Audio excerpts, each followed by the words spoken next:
بص، هو طالع 4 سلوك من الموتور. ايه هم دول؟ تعالى كده نبص على حاجة وبعدين نرجع تاني للموتور ده. بفكرك إن القناة عليها قوائم تشغيل مرتبة للمبتدئين من أول الأساسيات ولحد الاحتراف في كل ما يخص الهندسة والصيانة العامة. أنا أحمد داوود، دكتور هندسة. دكتور هندسة.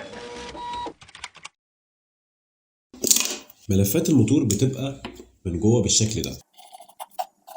ده ملف اولاني، ده بيبقى ملف تشغيل راننج هنسميه R1، وده ملف تاني بيبقى ملف تشغيل هنسميه R2. وعندنا ملفين تقويم. ادي الملف هنسميه S1، ده ملف ستارتنج، وملف التقويم التاني هنسميه S2. بيبقى فيه من جوه موتور الميه بيبقى فيه 4 ملفات. هم دول الاربع ملفات: ملفين تشغيل راننج 1 وراننج 2، ملفين تقويم ستارتنج 1 وستارتنج 2. الملفات دي جوه بيتوصلوا ببعض، البدايات ببعضها. يعني لو اعتبرنا ان دي بداية الملف الاولاني ودي بداية الملف التاني ودي نهاية الملف الاولاني ودي نهاية الملف التاني، فاحنا بنوصل البدايات مع بعض، فبنوصل بدايات الملفات مع بعض.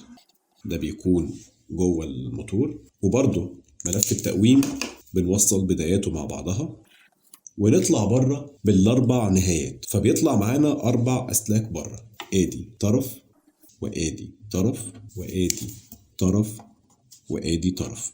يبقى انا طالع معايا بره طرفين من ملف التشغيل وطرفين من ملف التقويم. تمام. طرفين ملف التشغيل والتقويم بوصلهم مع بعض وبسميه كومون، وطرفين ملف التشغيل والتقويم بوصلهم بمكثف، ده مكثف اهو، وباخد طرف من ملف التشغيل اوصله بطرف من اطراف الكهرباء وليكن N، والكومون بوصله بطرف من اطراف الكهرباء وليكن L.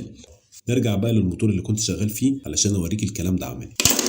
ادي الاربع اطراف، هنلاقي طرفين او سلكين لونهم ازرق وسلكين لونهم احمر. السلكين هنا اللي لونهم احمر هم دول طرفين ملف التشغيل، والسلكين اللي لونهم ازرق هم دول طرفين ملف التقويم. طب انا عرفت منين الكلام ده؟ دايما مقاومة ملف التقويم بتكون اعلى بكتير من مقاومة ملف التشغيل. طيب انا بعيني كده عارف ان المقاومة بتتناسب عكسيا مع المساحة.